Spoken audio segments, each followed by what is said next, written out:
चलो आज पहली बार मेरी जिंदगी में खुशियां आने वाली हैं। बड़े सुकून से अपना मनपसंद खाना बनाऊंगी। शालू खुशी खुशी किचन में गई, लेकिन वहां उसने कुछ ऐसा देखा जिसकी उसे क्या किसी को भी उम्मीद नहीं होगी। उसने देखा कि किचन में चूल्हा ही नहीं था। ये क्या हुआ? इस किचन में तो चूल्हा ही नहीं है। बिना चूल्हे के मैं खाना कैसे बनाऊंगी? इन लोगों को लगा होगा कि मैं बिना चूल्हे के खाना बना ही नहीं पाऊंगी। अब देखो मैं क्या करती हूँ। शालू ने सभी हरी सब्जियों को अच्छे से काट लिया। चलो, ये तो डाइटिंग वाला खाना बनकर तैयार हो गया, लेकिन इसे खाएंगे किसके साथ? अब इन लोगों को लग रहा होगा कि रोटी बनाने के लिए तो चूल्हे की जरूरत पड़ेगी ही, लेकिन उसका भी इलाज है मेरे पास। शालू तुरंत बाहर बाजार में गई और वहां से ढेर सारी ब्रेड खरीद कर ले आई। सासू माँ, ससुर जी, आदित्य, आ जाइए, खाना लग गया है। ये सुनकर तीनों हैरान हो गए, क्योंकि तीनों एक ही कमरे में बैठे थे और अपनी बहू की हार का इंतजार कर रहे थे। क्या आप लोगों ने भी वही सुना जो मैंने सुना? हाँ, मैंने भी वही सुना, लेकिन मुझे एक बात समझ में नहीं आ रही है कि उसने बिना चूल्हे के खाना आखिर बनाया कैसे। ये तो हमें बाहर चलकर ही पता चलेगा। तीनों बाहर खाने की टेबल पर आए तो देखा हरी भरी सब्जियों से बना हुआ मसालेदार सलाद और कुछ ब्रेड रखी हुई थी। अरे यार, मेरा तो ये भी प्लान काम नहीं किया। चलो कोई बात नहीं, कम से कम इसी बहाने अब दोनों सास बहू लड़ेंगी तो नहीं चूल्हे की वजह से।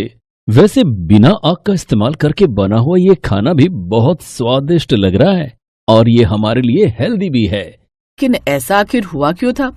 क्यों आखिर उस घर में बिना चूल्हे वाली रसोई बनाने की जरूरत पड़ गई?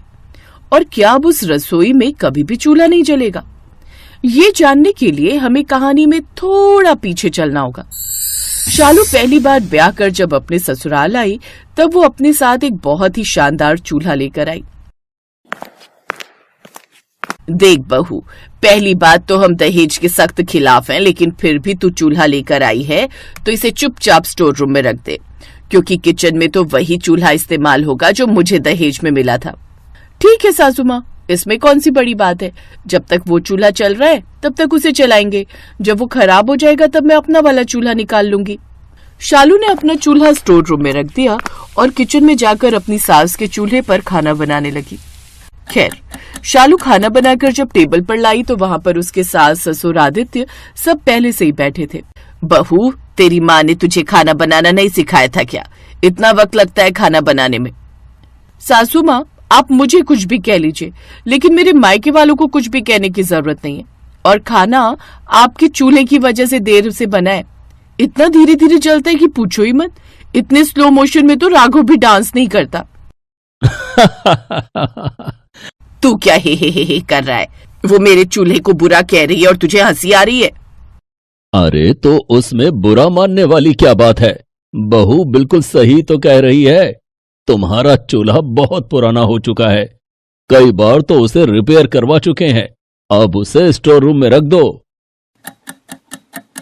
शाम को उसके ससुर ने कहा, अरे बहू, जरा चाय बना दोगी क्या?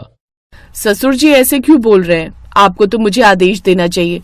मेरा भी चाय पीने का मन है। मैं हम तीनों के लिए चाय बना देती हूँ। सासू माँ को भी बुला लीजिए। शालू किचन में गई, चाय का बर्तन गैस पर रखा और चूल्हा जलाने की कोशिश करने लगी, लेकिन गैस जलने का नाम ही नहीं ले रही थी। तभी अचानक किचन में गैस की महक आने लगी। सासू माँ के चूल्हे से तो गैस लीक हो रही है और चूल्हा जल भी नहीं रहा है। कभी कभी मन करता है इसे उठाकर कबाड़ में फेंक दूं। तभी वहां पर उसकी सास टपक पड़ी। क्या कहा तूने? मेरे चूल्हे को तू कबाड़ में फेंक देगी? खबरदार जो आज के बाद मेरे चूल्हे के बारे में कुछ भी कहा तो। सासू माँ, ये चूल्हा अपना दम तोड़ चुका है, जलने का नाम ही नहीं ले रहा, तो मैं क्या करूं? आप ही देखिए, गैस की महक आ रही है, कहीं से आपका चूल्हा लीक हो रहा है। उन दोनों की आवाज सुनकर वहां पर शालू का ससुर भी पहुंच गया। अरे क्या हो गया? क्यों लड़ रही हो तुम दोनों बच्चों की तरह? देखिए ना आपकी बहू हमारे चूल्हे के बारे में क्या कह रही है। कह रही है कि चूल्हे को वो बाहर कबाड़ में फेंक देगी।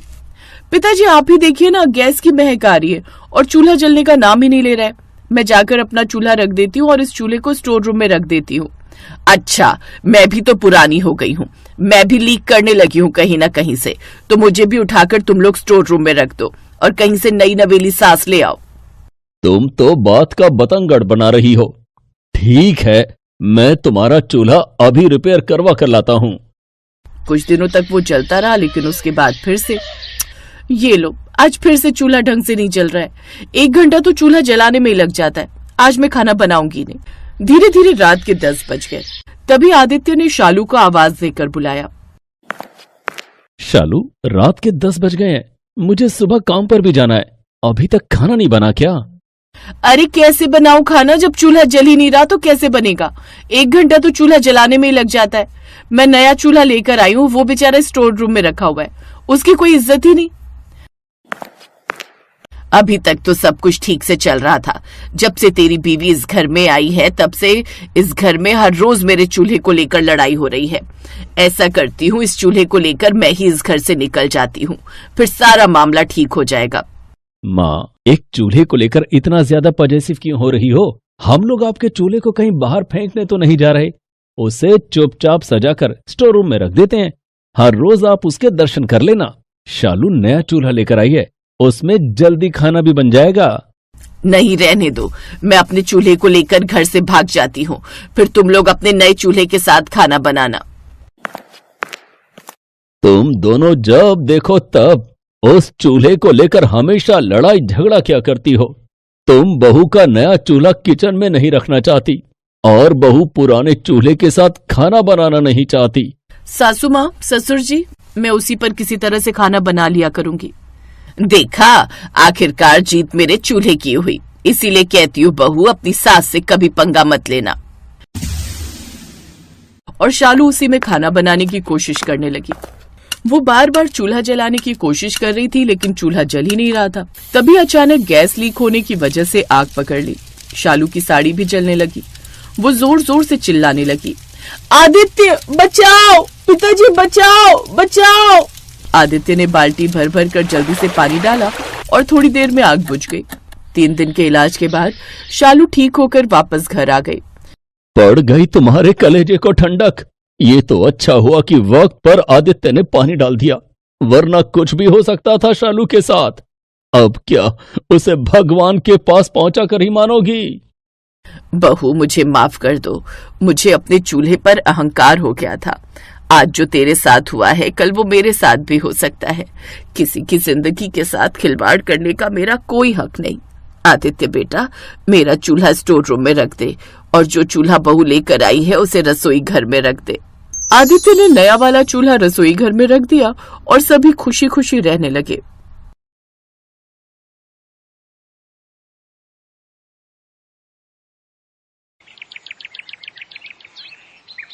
दीपा ने सबके लिए हलवा बनाया और पूरी कढ़ाई उठाकर ड्राइंग रूम में ले आई।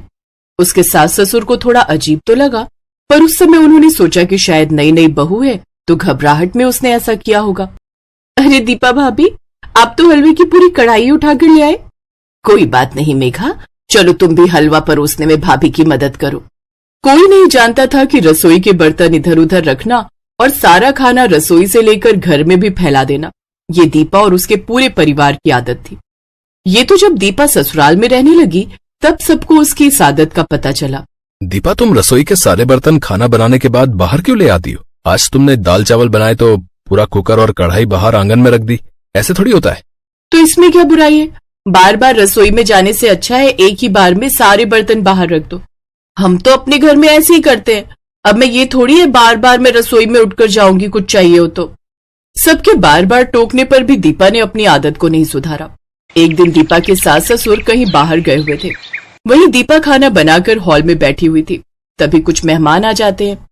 नमस्ते बेटा, आशा बहन जी घर पर नहीं है क्या?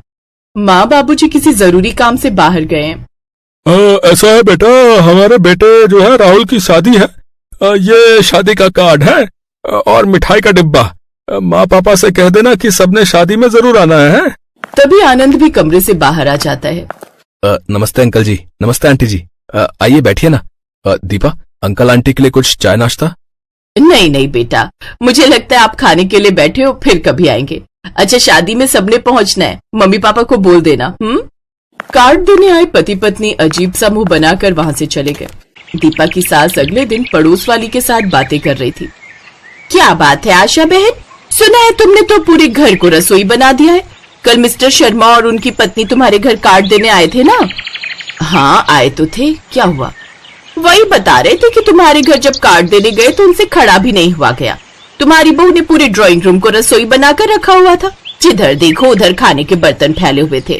मुझे तो मिसेस शर्मा ही बता रही थी, बोली उन्हें तो बहुत प्यास भी लगी थी, पर वहाँ तुम्हारे घर उन्होंने पानी भी नहीं पिया क्योंकि तुम्हारे घर में उनका रुकने का मन ही नहीं था।